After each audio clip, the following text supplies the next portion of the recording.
हरियाणा की राजनीति में शुक्रवार को एक बड़ी खबर आई जिससे कि सब आहत हो गए। इसे एक झटके के रूप में देख सकते हैं। दरअसल इंडियन नेशनल लोकदल के सुप्रीमो और हरियाणा के पूर्व मुख्यमंत्री ओम प्रकाश चौटाला नहीं रहे। 89 साल की उम्र में उन्होंने अंतिम सांसें ली। वो काफी समय से बीमार चल रहे थे। गुरुग्राम के मेदांता अस्पताल में उन्होंने दोपहर करीब 12 बजे के आसपास जो खबर आई कि उन्होंने अंतिम सांसें ली हैं। उन्हें सांस लेने में तकलीफ थी। 3-4 साल से वो मेदांता में ही अपना इलाज करवा रहे थे। शुक्रवार को अचानक उनकी तबीयत बिगड़ी और 11:35 पर मेदांता की इमरजेंसी में उन्हें ले जाया गया, जहां पर डॉक्टर्स ने कार्डियक अरेस्ट उनकी मौत की वजह बताई। हरियाणा के पूर्व मुख्यमंत्री और INLD प्रमुख ओम प्रकाश चौटाला के निधन पर कांग्रेस के नेता भूपेंद्र सिंह हुड्डा ने कहा कि कांग्रेस की राजनीति में वो लंबे समय तक साथ रहे, विधानसभा में भी हम साथ रहे। उन्होंने अपने जीवन काल में जनता की सेवा की है।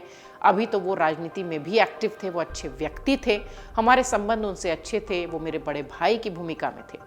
वहीं मुख्यमंत्री नायब सिंह सैनी ने भी ओम प्रकाश चौटाला के निधन पर शोक जताया। उन्होंने कहा कि हरियाणा की राजनीति में ओम प्रकाश चौटाला का योगदान हमेशा याद रखा जाएगा। ओम प्रकाश चौटाला पूर्व मुख्यमंत्री होने के साथ साथ किसान नेता के तौर पर भी जाने जाते रहे हैं। इधर मल्लिकार्जुन खड़गे ने भी अपने सोशल मीडिया अकाउंट पर संवेदना प्रकट की। उन्होंने कहा कि हरियाणा के पूर्व मुख्यमंत्री और वरिष्ठ नेता चौधरी ओम प्रकाश चौटाला के निधन का समाचार बेहद दुखद है। हरियाणा और देश की सेवा में उचित योगदान उन्होंने दिया है। दुख की इस घड़ी में हम उनके परिवार और समर्थकों के प्रति अपनी गहरी संवेदनाएं व्यक्त करते हैं और दिवंगत आत्मा की शांति के लिए प्रार्थना करते हैं। ओम प्रकाश चौटाला इंडियन नेशनल लोकदल के सुप्रीमो थे। 1989 में पहली बार वो CM बने थे। ओम प्रकाश चौटाला का जन्म जनवरी 1935 को सिरसा गांव के चौटाला में हुआ था। ओम प्रकाश चौटाला देवीलाल की 5 संतानों में से सबसे बड़े थे। शुरुआती शिक्षा के बाद से ही चौटाला ने पढ़ाई छोड़ दी थी। चौटाला 5 बार हरियाणा के CM बने। 2 दिसंबर 1989 को चौटाला पहली बार मुख्यमंत्री बने थे। 22 मई 1990 तक इस पद पर वो काबिज रहे। 12 जुलाई 1990 को चौटाला ने दूसरी बार मुख्यमंत्री पद की शपथ ली, जब तत्कालीन मुख्यमंत्री बनारसी दास गुप्ता को 2 महीने में ही पद से हटा दिया गया था। हालांकि चौटाला को भी 5 दिन बाद ही पद से त्यागपत्र देना पड़ा, लेकिन ये पूरा घटनाक्रम आज तक लोग याद करते हैं। 22 अप्रैल 1991 को तीसरी बार चौटाला ने CM पद संभाला। 2 हफ्ते बाद ही केंद्र सरकार ने प्रदेश में राष्ट्रपति शासन लगा दिया था। ये पूरा घटनाक्रम भी उनके जीवन से जुड़ा है, जो कि याद किया जाता है। इसके बाद 1993 में उन्होंने नरवाना उपचुनाव जीता।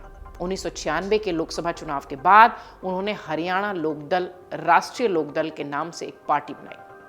1998 में लोकसभा के मध्यावधि चुनाव में BSP के गठबंधन कर हरियाणा में 5 लोकसभा जीती थी उनकी पार्टी ने। इसके बाद उनके दल को मान्यता मिली। इसके बाद उनकी पार्टी का नाम बदलकर इंडियन नेशनल लोकदल कर दिया गया। 24 जुलाई 1999 में चौटाला ने चौथी बार CM पद संभाला। दिसंबर 1999 में उन्होंने विधानसभा भंग करवा दी और विधानसभा चुनाव के बाद 2 मार्च 2000 को चौटाला 5वीं बार मुख्यमंत्री बने। उसके बाद चौटाला पूरे 5 साल राज्य की कमान संभालते नजर आए। ओम प्रकाश चौटाला ने अपने राजनीतिक विरासत में छोटे बेटे अभय सिंह चौटाला को सौंपी। वो इंडियन नेशनल लोकदल के राष्ट्रीय महासचिव हैं। उन्होंने अपनी सियासी करियर की शुरुआत चौटाला गांव से ही की थी, उप सरपंच के तौर पर। साल 2000 में वो सिरसा की रोड़ी सीट से विधायक बने थे। 2005 में सिरसा जिला अध्यक्ष के पद पर वो रहे। 2009, 2014, 2021 में वो विधायक चुने गए। Abhay Haryana Olympic association, state volleyball और मुक्केबाजी संघ के भी अध्यक्ष रह चुके हैं। अभय चौटाला की पत्नी कांता चौटाला भी राजनीति में उतर चुकी हैं। अपने पति के साथ कदम से कदम मिलाकर वो पार्टी की नीतियों का प्रचार करती हैं।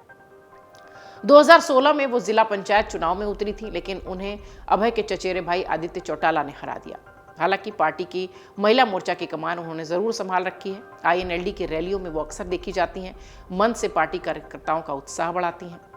फिलहाल ओम प्रकाश चौटाला की अगर बात करें तो साल 2012 में JPT भर्ती घोटाले में वो दोषी करार दिए गए थे, जिसके बाद उन्होंने तिहाड़ जेल में 10 साल की सजा जो उनको सुनाई गई थी वो भी खूब सुर्खियों में रही। चौटाला 12वीं पास थे। ओम प्रकाश चौटाला ने 82 साल की उम्र में 10वीं की परीक्षा दी थी और आपको याद होगा कि एक फिल्म भी इन्हीं के ऊपर बनी थी। हरियाणा के पूर्व मुख्यमंत्री ने तिहाड़ जेल में NIOS से स्टडी सेंटर से एग्जाम दिया था। उनके साथ ही 2 और बुजुर्ग छात्रों ने भी 10वीं पास की थी। ओम प्रकाश चौटाला को परीक्षा में 55.40% अंक मिले थे। इससे भी उन्होंने देश में एक बहस छेड़ दी थी कि पढ़ाई के लिए कोई उम्र नहीं होती। हरियाणा की राजनीति में चौटाला परिवार सबसे बड़ा कुनबा है। अगर आप देखिए तो इसकी शुरुआत चौधरी देवीलाल से होती है। ये वो नाम है जिसके बिना हरियाणा की राजनीति की चर्चा अधूरी है। सिरसा के गांव तेजाखेड़ा में 25 सितंबर 1914 को जन्मे चौधरी देवीलाल का हरियाणा की सियासत में बड़ा स्थान है, जगह है। देवीलाल के विचारों की बदौलत उनकी चौथी पीढ़ी राजनीति में मैदान में पैर जमाए हुए है, अभय चौटाला के रूप में। 1989 में जब केंद्र में जनता पार्टी की सरकार बनी तो हरियाणा का ताऊ बनने के लिए उन्होंने प्रधानमंत्री की कुर्सी तक छोड़ दी थी और उप प्रधानमंत्री का पद लिया था। ओम प्रकाश चौटाला अब हमारे बीच नहीं है। बड़े किसान नेता के तौर पर उन्हें जाना जाता रहा है, उनके परिवार को जाना जाता रहा है और देश भर में तमाम जो नेता हैं वो उन पर दुख प्रकट कर रहे हैं, उनके निधन पर शोक प्रकट कर रहे हैं।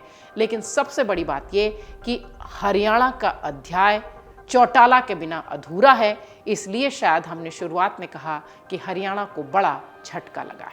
अगर आप ये वीडियो YouTube पर देख रहे हैं तो हमारे चैनल को सब्सक्राइब कर बेल आइकन दबाएं और Facebook पर देख रहे हैं तो हमारे पेज को लाइक करें। 8 मिलियन प्लस सब्सक्राइबर, आपके इस भरोसे के लिए बहुत धन्यवाद।